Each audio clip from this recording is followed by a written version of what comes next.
Listen, man, it's like this. Myles Garrett is a beast, man. We talking about 5 sacks in a game. The record is 7 sacks. He wasn't able to get to the 7 sacks, but as far as his overall performance, it's amazing.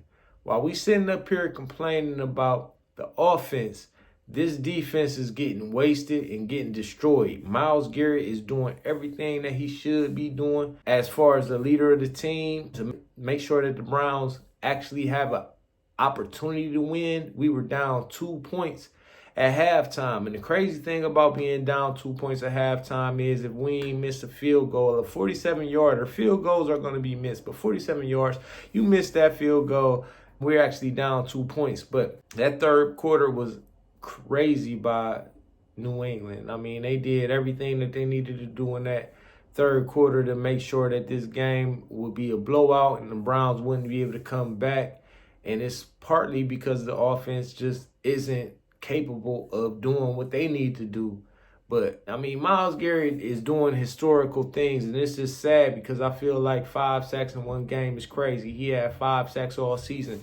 He had 5 sacks. Listen, just think about that. He's at 10 sacks for the season. Could have 20 for the season, probably more than that. And it all get wasted because the Browns decide that they want to tank. And we're going to get into that in a second. When we're talking about a team tanking, man, the proof is in the pudding, the writing's on the wall.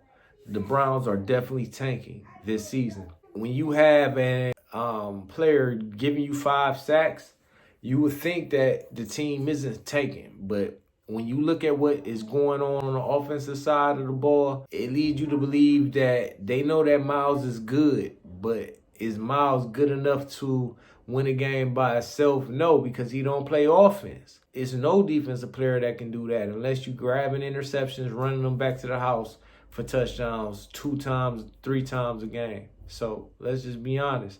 A defensive player is going to be able to impact the game as far as keeping the offense in it. But if the offense isn't giving you anything in return, it's not going to matter. So Myles Garrett, yeah, he give you 5 sacks and he's mad. He's sitting on the other end of the bench. I'm talking about away from his teammates. He don't want anything to do with them, man. That's one of the biggest problems that the Browns have.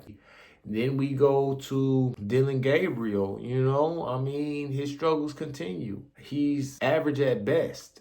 And I mean, I'm being generous by saying average because I don't see him running an NFL offense and taking and making the team better. Like, you got to also think, like, no matter how bad this roster is, you give this roster to the right quarterback, the quarterback that makes the plays even when what was expected of him to do breaks down, he's able to adjust and make something happen out of that. That's why I feel like Shedeur Sanders should be up and running, starting, because he has that it factor that I'm going to make this happen even if the play breaks down and everything goes wrong. Like, the supercomputer thing with Dillon Gabriel is overrated. I mean, you know, you can get the smartest guy. You can get Albert Einstein and put him on a football field. If he just don't have the physical ability, it doesn't matter that he's the smartest guy in the world. You got to have physical ability with that. Now,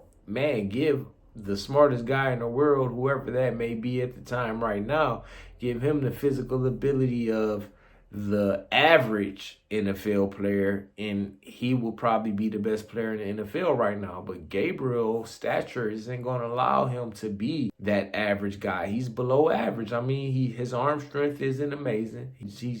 He can't push the ball downfield. He threw a pass to Bonds that I'm still waiting for the pass to come down so I can catch the interception. And this is a day and a half after the game already, you know, when I'm doing this video. Come on, man. What's going on? What is that?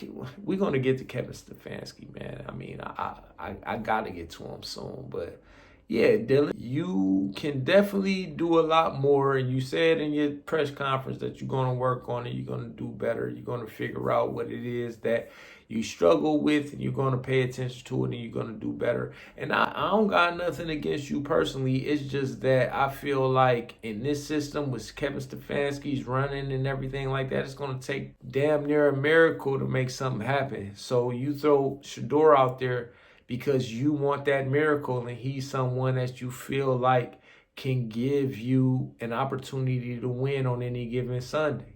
Because right now, I don't feel like Dillon's the guy. And I feel like, Deion Sanders and his name and likeness, and they don't want him running the NFL is the reason why Shedeur isn't starting right now, to be honest with you. Because imagine if his son, after all the junk they be talking, and it's good junk, it ain't bad, it ain't negative, but all the stuff they talk, imagine if they go out there and back it up. Then that make the Browns look bad for taking them so late and picking up 3 quarterbacks and starting 3 quarterbacks before him. So they're trying to save face right now. Listen, the Browns is tanking. Who's the problem? I got to be long-winded for this. Let's start with the owner, meddling. Deshaun Watson was great, but if you knew you was going to have to give the whole farm up for him, it might not have been the best idea, even in the situation where we were at when we were looking for a quarterback with a Super Bowl roster back then. We had a Super Bowl roster. Let's just call it what it is. Cleveland had a Super Bowl roster, and you brought this regime in and they messed it up. Deshaun Watson flaked. He wasn't the only issue. We had a million other quarterbacks flake, but the problem is the quarterback. Not the quarterback. The problem isn't Deshaun Watson. It isn't Baker Mayfield. It isn't Dillon Gabriel. It isn't all of these quarterbacks that play under center for the Browns. They're not the problem. Is the coach is arrogant, and he wants everyone to run his scheme and his play system and with his play calling, and it's not the greatest. You got to think, when he came in, he's relatively new system. The league isn't really up on it yet. Once the league got up on it, it's over with now, because now the league actually knows exactly how to stop this system. So what Kevin Stefanski is having a problem with is adjusting, and it shows when you look into his games. He starts the game off counteracting and being able to adjust himself to what the other team adjusted to, and that's bad. Then Andrew Berry, he's not even talking.